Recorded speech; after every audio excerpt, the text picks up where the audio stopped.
Ben and Erin Napier have made it their mission to keep their two young daughters off smartphones. So far it's working, maybe a little too well. The thing that's happened now is, they're probably a little too judgmental of other kids using phones. Erin tells Yahoo of the couple's daughters, Helen, almost 8, and May 4. If they're somewhere with other kids who are on phones, they get really frustrated. Ben chimes in, because it's distracting for those kids, and our kids get upset. He pauses. I don't know if that's a good thing or a bad thing.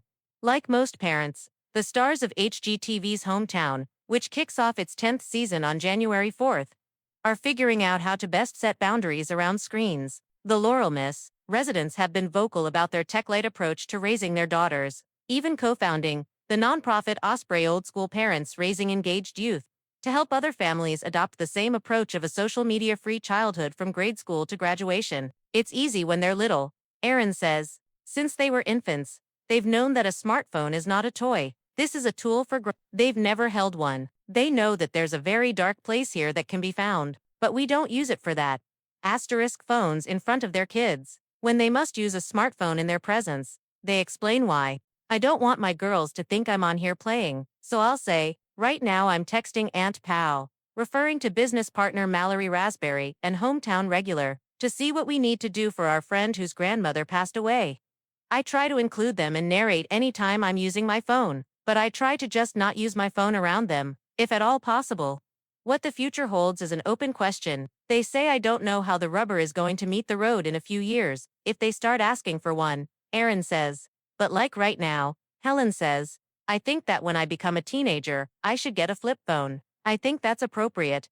And I was like, I think it's appropriate too. That's a good plan.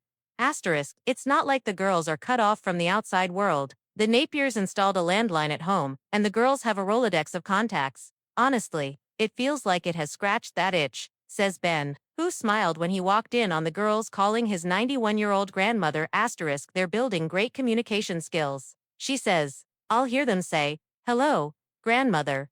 This is Helen and May. At first, they would just smile when they were asked a question. And I'm like, you have to say something. They can't see you. The Napiers also follow the want, need, wear, read strategy for gift giving. Focusing on meaningful items over excess, the girls were given toy catalogs to peruse ahead of Christmas, which has been a work in progress. I'm torn over it because I loved looking through catalogs as a child, says Ben, who remembers the Sears Wishbook days. I thought that was over once the internet had been established and everybody was shopping there. So when these catalogs started coming again, I got excited, but the girls started going through them, and it's toys they've never heard of and suddenly want. Asterisk Erin adds that Helen created a color-coded highlighting system to let her parents know what she wanted, and the list quickly grew long. I was like, listen, sis, circle 3 things, and we can look at them and think about it. Erin says, it's been challenging.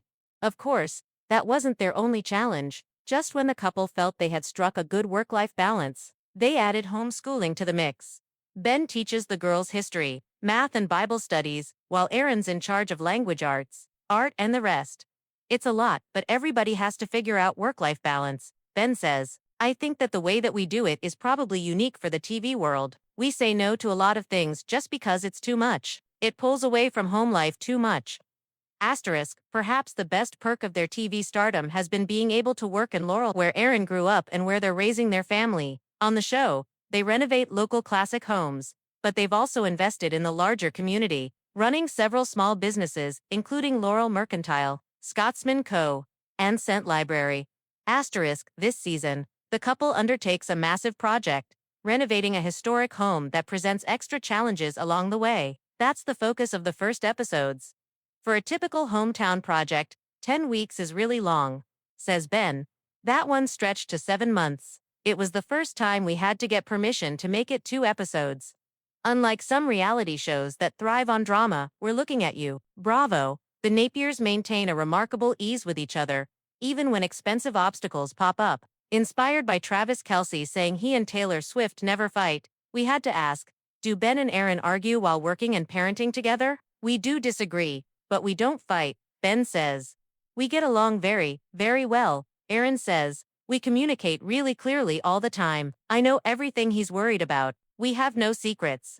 Asterisk Ben says they look at getting to work together all day, every day as a blessing and credit it as one reason why our marriage is so strong.